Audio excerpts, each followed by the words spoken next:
ജയറാമും മകൻ കാളിദാസും ഒന്നിച്ച ആശകളായിരം ഇപ്പോൾ തിയേറ്ററിൽ അത്യാവശ്യം നല്ല അഭിപ്രായമൊക്കെ ആയിട്ട് നിറഞ്ഞുകൂടിക്കൊണ്ടിരിക്കുകയാണ്. ഒരു ഇടവേളയ്ക്ക് ശേഷമാണ് ജയറാമിൻ്റെ ഒരു മലയാള സിനിമ തിയേറ്ററിലേക്ക് എത്തുന്നത്. അപ്പോൾ ഇന്നിപ്പോൾ ഞാൻ ഡിസ്കസ് ചെയ്യാൻ പോകുന്ന ഈ സിനിമയെക്കുറിച്ചല്ല, ജയറാമിൻ്റെ ആദ്യകാലത്തെ സിനിമകളെക്കുറിച്ച്. അതായത് ജയറാം സിനിമയിലേക്ക് വന്ന വർഷം 1988 എന്ന് പറയുന്ന ഒരു വർഷം. ആ ഒരു വർഷം ജയറാമിൻ്റെ സിനിമകളും ജയറാം ആ സിനിമകളിലേക്ക് എത്തിയതിനെ കുറിച്ചും അതിൻ്റെ ഒരു ബോക്സ് ഓഫീസ് സ്റ്റാറ്റസുകളെ കുറിച്ചൊക്കെയാണ്. മിമിക്രിയിലൂടെയാണ് ജയറാമിൻ്റെ കലാജീവിതം തുടങ്ങുന്നത്. ആദ്യം ചെറിയ അമ്പലപ്പറമ്പുകളിലും അവിടെ നാട്ടിലൊക്കെ ചെറിയ മിമിക്രിക്ക് ചെയ്ത് പിന്നീടാണ് കലാഭവനിലേക്ക് എത്തുന്നത്. അപ്പോൾ നിങ്ങൾ പലർക്കും അറിയുന്നുണ്ടാവും, ജയറാമിൻ്റെ കലാഭവനിലെ മിമിക്രി ആ ഒരു വീഡിയോ ഒക്കെ കണ്ടിട്ടാണ് പത്മരാജൻ കാസ്റ്റ് ചെയ്യുന്നത്. അപ്പോൾ ആ കലാഭവനിലെ ആ ഒരു സമയത്ത് ശരിക്കും സിദ്ദിഖ് ലാലൊക്കെ ആയിരുന്നു ആദ്യകാലത്ത് കലാഭവൻ ഉണ്ടായിരുന്നത്. അതിൽ ലാലിന് പകരം ലാലൊക്കെ സിനിമയിലേക്കൊക്കെ അസിസ്റ്റന്റ് ഡയറക്ടറൊക്കെ പോയ ആ ഒരു ഗ്യാപ്പിൽ ആ ഒരു സ്പേസിലേക്കാണ് ജയറാം വരുന്നത്. അന്ന് ജയറാമിൻ്റെ കൂടെ ഈ പറഞ്ഞ സൈനുദ്ദീനും പിന്നെ നാരായണൻകുട്ടി അങ്ങനെ ഒരുപാട് പേരൊക്കെ ഉണ്ടായിരുന്നു അന്ന് കലാഭവനിൽ. അപ്പോൾ അന്ന് പത്മരാജൻ ആ ഒരു വർഷം, അതായത് ആ ഒരു കാലഘട്ടത്തിൽ പത്മരാജൻ്റെ എല്ലാ സിനിമയും മോഹൻലാലിനെയും മമ്മൂട്ടി വെച്ച്, അതായത് മോഹൻലാലായിരുന്നു പത്മരാജൻ്റെ സ്വന്തം ഒരാൾ. അപ്പോൾ മോഹൻലാലിൻ്റെ ഡേറ്റും കാര്യങ്ങളൊക്കെ പ്രശ്നം വന്നു കഴിഞ്ഞപ്പോൾ ഈ അപരൻ എന്ന് പറയുന്ന ആ ഒരു കഥ സിനിമയാക്കാൻ വേണ്ടി ആലോചിച്ചപ്പോൾ മോഹൻലാലിനായിരുന്നു മനസ്സിലാലോചിച്ചത്. പക്ഷേ മോഹൻലാൽ അന്ന് ഒരുപാട് സിനിമകൾ തിരക്കായതുകൊണ്ട് അന്ന് ഈ നമുക്കറിയാം രാജാവിൻ്റെ മകനും 20-ാം നൂറ്റാണ്ടൊക്കെ കഴിഞ്ഞ് മോഹൻലാൽ ഒരു ആക്ഷൻ ഹീറോ എന്ന രീതിയിലും കൂടി ഇങ്ങനെ ഒരു സൂപ്പർ സ്റ്റാറെ കയറി വന്ന് തിളങ്ങിക്കൊണ്ടിരിക്കുകയാണ്. അപ്പോൾ മോഹൻലാൽ ഡേറ്റ് ഉടനെ കിട്ടില്ല എന്ന് പറഞ്ഞപ്പോൾ എന്നൊരു പുതിയൊരു നായകനെ നോക്കാം എന്ന് പറഞ്ഞിട്ടാണ് ജയറാമിലേക്ക് എത്തുന്നത്. ആ ജയറാമിൻ്റെ കലാഭവനിലെ വീഡിയോ ഒക്കെ കണ്ടു കഴിഞ്ഞപ്പോൾ ആ കൂട്ടത്തിൽ അന്ന് ഏറ്റവും ഒരു സുന്ദരനായ അത്യാവശ്യം പൊക്കമൊക്കെ ഉള്ള ഒരു നായകൻ്റെ ലുക്കുള്ള ജയറാം പത്മരാജൻ്റെ മകൻ ആണ് സജസ്റ്റ് ചെയ്യുന്നത്. പിന്നെ ജയറാമിൻ്റെ വലിയച്ഛനായ മലയാറ്റൂർ രാമകൃഷ്ണൻ ഈ അടുത്ത് അദ്ദേഹത്തിൻ്റെ ഒരു ഓർമ്മയുമായി ബന്ധപ്പെട്ട് ജയറാം പറയുകയും ചെയ്തിരുന്നു. മലയാറ്റൂർ അദ്ദേഹം സജസ്റ്റ് ചെയ്ത് അങ്ങനെയാണ് ജയറാമിനെ കാണുന്നതും പത്മരാജൻ ജയറാമിനെ ഫിക്സ് ചെയ്തു. അപ്പോൾ അപരൻ എന്ന് പറയുന്ന ആ ഒരു സിനിമ കമ്മിറ്റ് ചെയ്യുമ്പോൾ അതിനൊപ്പം തന്നെ തൊട്ടടുത്ത സിനിമയും 3-ാം പക്കം, അതായത് 2 സിനിമകളാണ് ജയറാമിന് അന്ന് കിട്ടിയത്. അപ്പോൾ ജയറാം എന്ന് പറയുന്ന ഒരു നടൻ അന്ന് എനിക്ക് തോന്നുന്നു ആ ഒരു കാലഘട്ടത്തിൽ ഏതെങ്കിലും ഒരു നടന് ഇതുപോലൊരു ഭാഗ്യം ഉണ്ടോ എന്ന് അറിയില്ല. കാരണം പത്മരാജനെ പോലത്തെ ഒരു മികച്ച സംവിധായകൻ, മുൻനിര സംവിധായകൻ്റെ 2 സിനിമയിൽ നായകനായിട്ട് കമ്മിറ്റഡ് ആവുകയാണ്. അതിനു മുമ്പ് റഹ്മാനൊക്കെ കൂടെ എവിടെയൊക്കെ കമ്മിറ്റ് ചെയ്തിട്ടുണ്ട്. ശങ്കർ, മഞ്ഞുവിരിഞ്ഞ പൂക്കൾ ഒക്കെ കിട്ടിയിട്ടെങ്കിലും അതൊക്കെ ആദ്യ ഒരു സിനിമ. പിന്നെ അത് ഇറങ്ങുമ്പോഴും അതിന് ശേഷം ഇത് ആദ്യ സിനിമ തുടങ്ങുന്നതിന് മുമ്പ് തന്നെ 2 സിനിമകളാണ് അങ്ങോട്ട് കിട്ടുന്നത്. അപ്പോൾ 88 എന്ന് പറയുന്ന ഒരു വർഷം വളരെ പ്രധാനമാണ് ജയറാമിന്. ഈ പറഞ്ഞ അപരനും 3-ാം പക്കവും ഈ 2 സിനിമകളും. ഇത് കഴിഞ്ഞിട്ട് ഒരു 4 സിനിമകളാണ് ജയറാമിൻ്റെ ആ വർഷം. അതായത് ജയറാമിന് ഒരുപാട് അവസരങ്ങൾ കിട്ടി. അതിലൊരു 4 സിനിമകളാണ് ജയറാമിന് ശരിക്ക് അന്ന് റിലീസ് ചെയ്തത്. അപ്പം ഞാനിപ്പോൾ ഈ 88 റിലീസ് ചെയ്ത സിനിമകളെ കുറിച്ചാണ് പറയുന്നത്. അപ്പോൾ ആദ്യം അപരൻ ആ ഒരു 88 ഫെബ്രുവരിയിൽ ഷൂട്ട് തുടങ്ങുന്നു, മെയ്യിൽ റിലീസാവുന്നു. അത് കഴിഞ്ഞിട്ട് പിന്നീട് 3-ാം പക്കം റിലീസാവുന്നു. ഇത് കഴിഞ്ഞിട്ട് ഉണ്ണികൃഷ്ണൻ്റെ ആദ്യത്തെ ക്രിസ്മസ്, അത് കമലിൻ്റെ സിനിമയാണ്.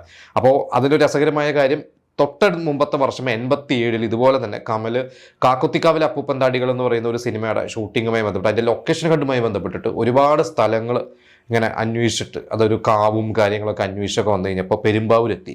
അപ്പോൾ പെരുമ്പാവൂരെത്തി കഴിഞ്ഞപ്പോൾ അവിടെ വെച്ചിട്ട് എന്താ പറയുക, ഒരു ലൊക്കേഷൻ നോക്കിക്കൊണ്ടിരിക്കുന്ന സമയത്ത് അവിടെ ഒരു കവലയിലിരിക്കുന്ന അല്ലെങ്കിൽ ഒരു മതിലിൻ്റെ മുകളിലിരിക്കുന്ന കുറച്ച് ഒരു ചെറുപ്പക്കാരൻ ഓടി വന്നിട്ട് പറഞ്ഞു, കമൽ സാറല്ലേ, എൻ്റെ പേര് ജയറാം എന്നാണ്, ഞാൻ കലാഭവനിലാണ് എന്നൊക്കെ പറഞ്ഞ് അങ്ങോട്ട് പരിചയപ്പെട്ട് എനിക്കൊന്ന് അന്ന് ജയറാമിൻ്റെ വീട്ടിലേക്കൊക്കെ ഇവരെ കൊണ്ടുപോയി ചായയൊക്കെ കൊടുത്ത് എന്നിട്ട് കൂട്ടത്തിൽ ഒരു ചാൻസും ചോദിച്ചു. അന്ന് കാക്കോത്തിക്കാവിലെ അപ്പൂപ്പന്താടികളിൽ ചാൻസ് ചോദിച്ചു. പക്ഷേ അന്ന് എന്തോ ഒരു ചെറിയൊരു വേഷം മാത്രമേ അന്ന് ആ ഒരു സിനിമയിൽ ഉണ്ടായിരുന്നുള്ളൂ. അപ്പോൾ ആ ഒരു ചെറിയ റോള് ജയറാമിന് കൊടുക്കണ്ട എന്ന് വിചാരിച്ചിട്ട് ആ റോള് കൊടുത്തില്ല.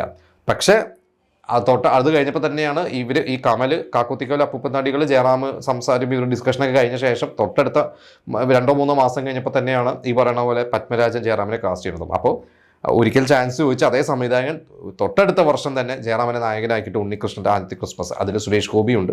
പിന്നെ ആ സിനിമ അന്ന് അങ്ങനെ ഭയങ്കര വലിയ വിജയമൊന്നും അല്ലായിരുന്നു. എനിക്കൊന്ന് ഇന്നത്തെ ജനറേഷനിൽ പലരും ആ സിനിമ കണ്ടിട്ടുണ്ടാവില്ല. ഇത് കഴിഞ്ഞ് പിന്നെ ധ്വനി എന്ന് പറയുന്ന ഒരു സിനിമ, അത് ഈ പറഞ്ഞ പ്രേം നസീർ അന്ന് അഭിനയത്തിൽ നിന്ന് മാറി രാഷ്ട്രീയത്തിലേക്കൊക്കെ പോയി അത് തിരിച്ച് വീണ്ടും വന്ന സമയങ്ങളിൽ അഭിനയിച്ച, അതായത് ധ്വനിയാണ് ലാസ്റ്റ് സിനിമ ശരിക്കും അഭിനയിച്ചത്. പക്ഷെ ധ്വനി കഴിഞ്ഞിട്ടാണ് കടത്തനാടൻ അമ്പാടിയും ഓൾറെഡി ഷൂട്ട് ചെയ്ത് വെച്ച സിനിമയാണ് പ്രേം നസീറിൻ്റെ തൊട്ടടുത്ത വർഷം 1990 വിഷുവിന് ഇറങ്ങിയത്, ഏപ്രിൽ ഇറങ്ങിയത്. പക്ഷെ ധ്വനിയായിരുന്നു ലാസ്റ്റ് സിനിമ. അപ്പോൾ അതിൽ ജയറാമിന് ഒരു വലിയൊരു ഭാഗ്യമാണ്. കാരണം ജയറാം സ്റ്റേജിൽ ഏറ്റവും കൂടുതൽ പെർഫോം ചെയ്തിട്ടുള്ളത് പ്രേം നസീറിൻ്റെ ശബ്ദവും പ്രേം നസീറിനെ അനുകരിച്ചിട്ടൊക്കെയാണ് ജയറാം ഏറ്റവും കൂടുതൽ കൈയടി വാങ്ങിയിട്ടുള്ളത്. ആ പ്രേം നസീറിനോട് അഭിനയിക്കാൻ ഒരു ഭാഗ്യമാണ് ജയറാമിൻ്റെ. നല്ല അസൽ പാട്ടുകളൊക്കെ ആയിരുന്നു ഒരു സിനിമയിൽ. പക്ഷേ ആ സിനിമ ഇങ്ങനെ പറഞ്ഞ പോലെ ഭയങ്കര വലിയ വിജയമൊന്നും അല്ലായിരുന്നു.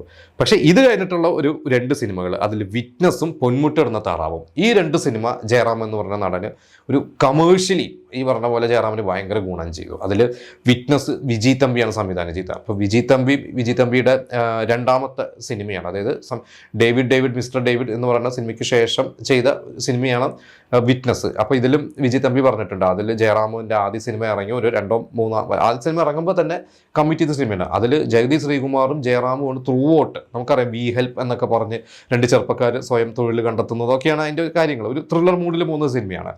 അതിൽ ജഗതി ശ്രീകുമാറിനെ പോലെ അസാധ്യ ടൈമിംഗ് ഉള്ള ഒരു ആർട്ടിസ്റ്റിൻ്റെ കൂടെ എന്താ പറയുക കട്ടയ്ക്ക് നിൽക്കുക എന്ന് പറഞ്ഞ പോലെ വിജയ് തമ്പി പറഞ്ഞിട്ടുണ്ട്. അത് ജയറാമിനെ സമയം അവിടെ മനസ്സിലായി ജയറാം ഒരു സ്റ്റാർ ആവും, കാരണം അതേപോലെ ഒരു ടൈമിങ്ങും കാര്യങ്ങളൊക്കെ ഉള്ളത്.